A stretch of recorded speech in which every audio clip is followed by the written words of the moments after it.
किशनगढ़ नाम का एक गांव हुआ करता था। उसमें रामू नाम का एक गरीब किसान रहता था। रामू के पास एक पुरानी बैलगाड़ी थी। वह अपनी फसल जितनी भी होती थी वह उसे बैलगाड़ी पर लादकर बाजार में बेचने के लिए जाया करता था। रामू अपने फसल के भरोसे अपनी ज़िंदगी जिया करता था, इसलिए वह रोज़ सुबह सुबह तैयार होकर खेत पर काम करने के लिए जाया करता था। वह खेतों पर सुबह से शाम तक रहता था और वहीं पर काम करता रहता था। वह बहुत मेहनत करता था और जैसे ही शाम होती वह अपने घर पर वापस लौट आता था और परिवार के साथ खाना खाकर आराम किया करता था।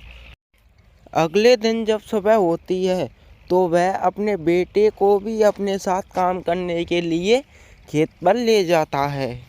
दोनों मिलकर खूब खेत पर काम करते हैं और रामू की फसल सभी किसानों से अच्छी होती है।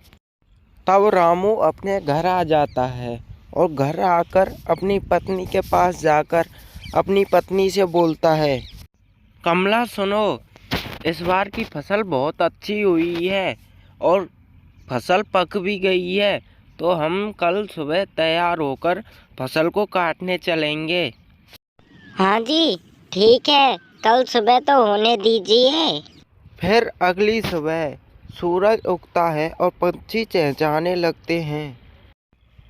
अरे कमला, सुबह हो गई है, हमें फसल भी काटने जाना है, देरी हो रही है, जल्दी घर से बाहर आ जाओ। फिर कमला बोलती है, हाँ जी, आ रही हूँ, जल्दी आ रही हूँ। फिर वे तीनों खेत पर पहुंचकर फसल को काटने लगते हैं और शाम होते ही घर वापस आ जाते हैं।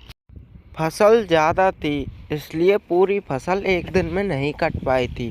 फिर अगले दिन रामू और उसकी पत्नी कमला दोनों फसल काटने के लिए चले जाते हैं और पूरी फसल काटकर घर वापस आ जाते हैं। फिर रामू के घर में बोरियों के छल्ले लग जाते हैं। तब रामू अपनी पत्नी से बोलता है, अरे कमला सुनो, हाँ जी, बोलो, क्या बात है? मैं ये कह रहा हूँ कि अब की बार हमारे पास बहुत फसल हुई है, तो तुम्हें जितनी ज़रूरत है एक साल के लिए रख लो, बाकी बचे को मैं बाजार में जाकर बेच आऊँगा। तुम सही कह रहे हो।